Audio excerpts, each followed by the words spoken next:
बैतुल नसीब स्कूल से दूसरी जमात के लिए बाल भारती हसन गंगू। आइए सबक की शुरुआत करते हैं। बहुत दिनों पहले की बात है। दिल्ली में गंगू नाम का एक ब्राह्मण रहता था। वो दिल्ली के बादशाह नासिरुद्दीन के दरबार में आया जाया करता था। बादशाह उसके दरबारी गंगू की बड़ी इज्जत करते थे। गंगू ब्राह्मण के यहाँ एक नौकर था जिसका नाम हसन था। हसन बहुत गरीब था मगर मेहनती और ईमानदार भी था। दिन भर वो गंगू के खेत में काम करता था। उसको जो कुछ तनख्वाह मिलती उसी पर उसकी गुजर बसर होती थी।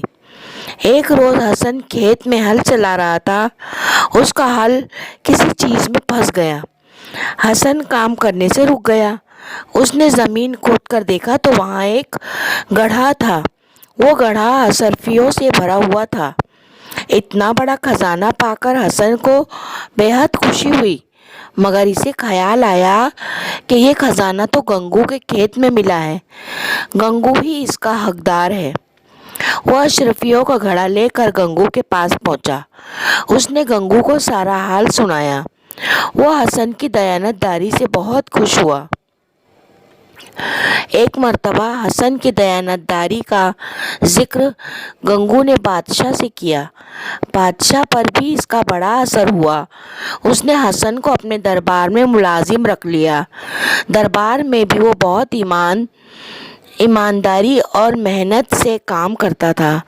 कुछ दिनों बाद बादशाह ने हसन को दक्कन का सूबेदार बना दिया। दक्कन में इसने लोगों के फायदे के बहुत से काम किए। रियाया इससे बहुत खुश थी। कुछ अरसे बाद हसन खुद दक्कन का बादशाह बन गया। बादशाह बनने के बाद भी वो अपने मालिक को न भूला।